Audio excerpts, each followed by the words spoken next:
Une poudre rose, présentée comme chic, exclusive, vendue dans les clubs les plus selects. On l'appelle la cocaïne rose. Mais ce nom est un mensonge. Derrière la couleur flashy, il n'y a pas une drogue de luxe. Il y a un gang, ultra-violent, né dans une prison, et aujourd'hui, arrivé en Europe. Voici l'histoire du train de Aragua et de sa signature mortelle. Tout commence au Venezuela, en 2010, dans l'état d'Aragua, à la prison de Tocorón. Une prison pas comme les autres, car ici, l'État ne commande plus. Ce sont les détenus qui font la loi.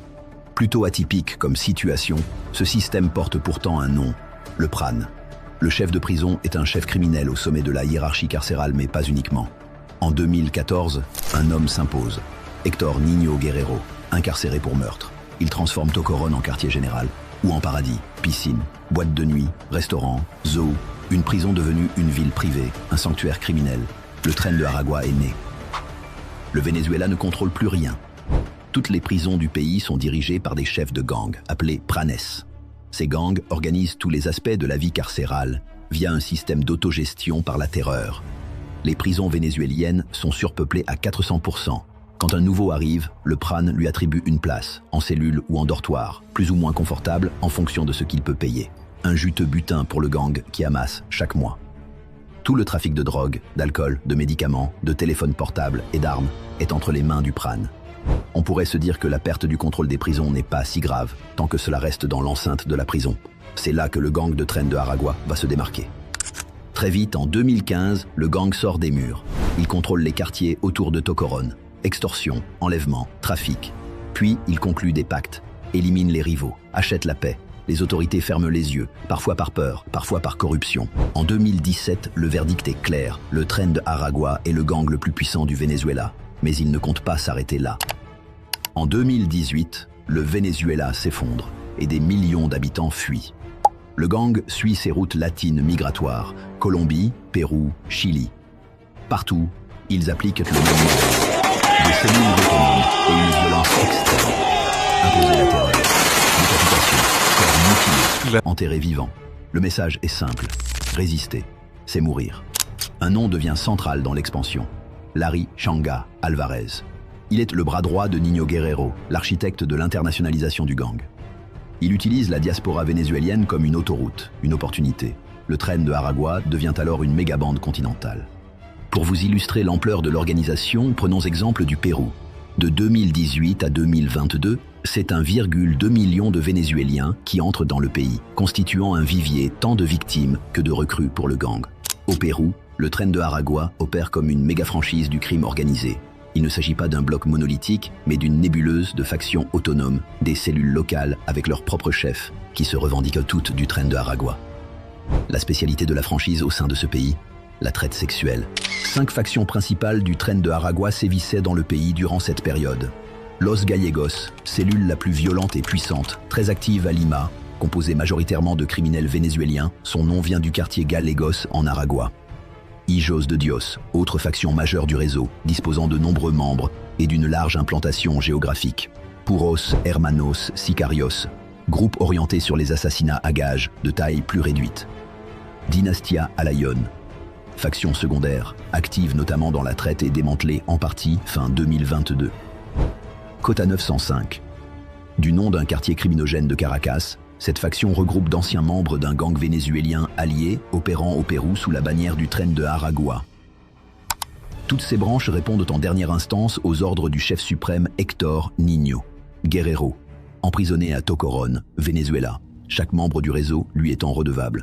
Cette organisation tentaculaire va vouloir également diversifier ses activités. Puis arrive un produit phare, une signature, le Tusi, la cocaïne rose, un coup de génie marketing du gang.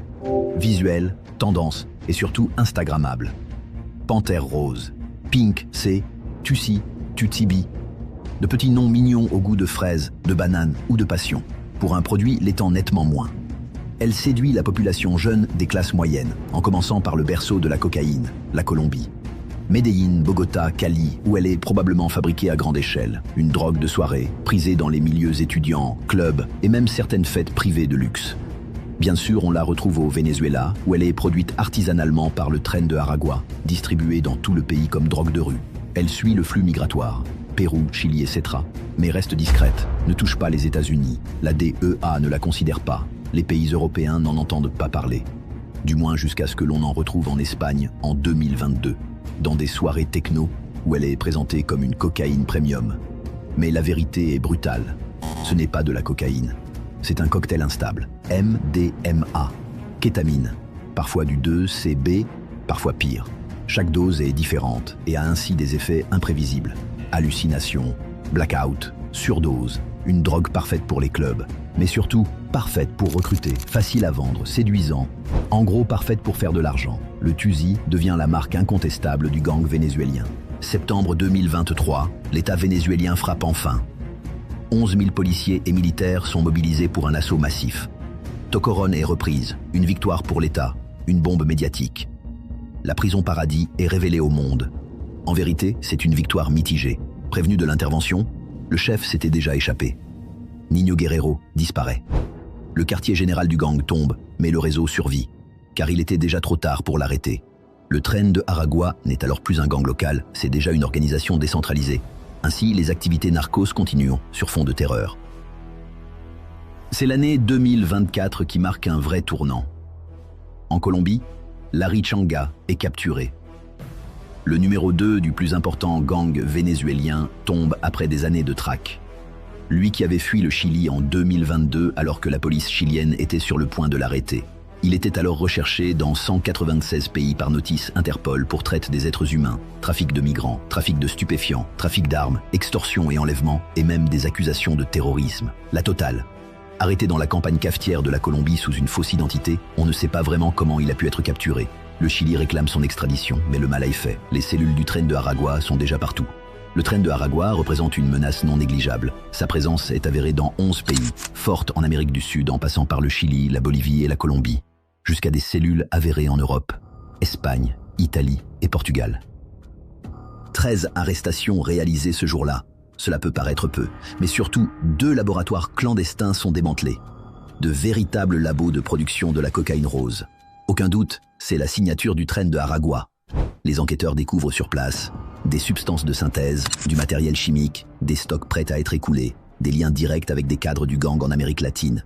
Le réseau prend une nouvelle envergure. Il ne s'agit plus d'une simple exportation vers l'Europe. Ce n'est plus une drogue importée dans des valises. C'est une production directe sur le sol européen. Et pour la première fois, les autorités espagnoles utilisent le terme d'implantation. Le Tren de Aragua n'envoie plus seulement de la marchandise. Il envoie sa méthode, ses chimistes, son savoir-faire et sa marque signature. Celle de la cocaïne rose. Un produit vitrine, visuel, marketing, mais surtout dangereux. Et derrière la poudre rose, les mêmes méthodes qu'en Amérique latine sont à craindre. Extorsion, menaces, contrôle des femmes et pression sur les communautés migrantes. L'Europe découvre alors une réalité brutale. La question n'est plus « le Tren de Aragua est-il présent en Europe ?» C'est le cas. La question est désormais « jusqu'où compte-t-il aller ?» Cette dernière opération coup de poing suffira-t-elle à ralentir leur expansion?